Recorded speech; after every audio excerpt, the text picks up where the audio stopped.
Yeah. Hii ni story yangu kutoka kijijini. Maisha yalikuwa magumu sana. Nimezaliwa huku kijijini, mbali na mji. Nyumba ya udongo, maisha ya kujisitiri. Asubuhi mapema kabla jua halijachomoza, niko shambani tayari, maisha hayanisubiri. Miguu imechoka lakini nafsi inaendelea. Njaa ni kawaida, tumbo linavumilia. Siku njema ni chache kama mvua ya kiangazi, lakini bado ninaota maisha yatabadilika. Ninatazama mbali, naona kama mwanga, lakini uko mbali sana kufika. Ndoto zangu zinanivuta moyoni, zinanambia usikate tamaa. Hii ni kilio cha kijiji, maisha magumu sana.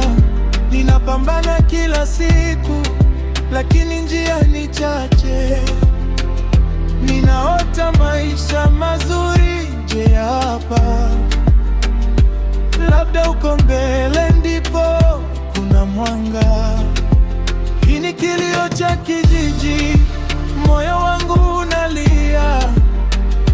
Nimechoka kuishi hivi kila siku, nataka kubadilisha maisha yangu, hata kama itanilazimu kuondoka hapa.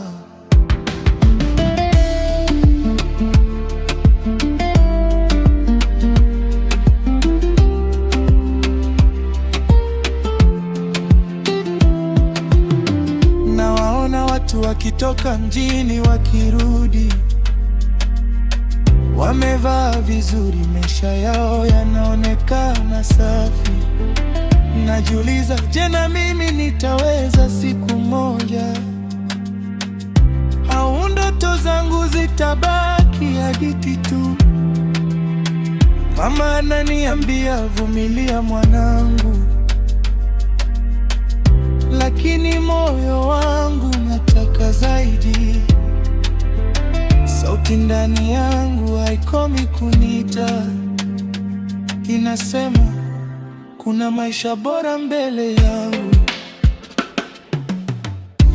Kama nitabaki hapa nitapotea, kama nitaondoka nitapambana, lakini bora niteseke nikijaribu, kuliko kuishi maisha nisiyoyataka. Hii ni kilio cha kijiji, lakini si mwisho.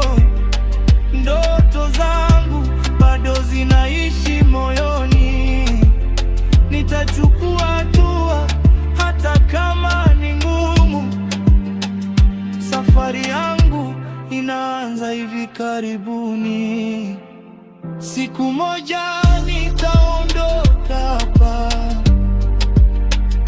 nitaifuata ndoto yangu.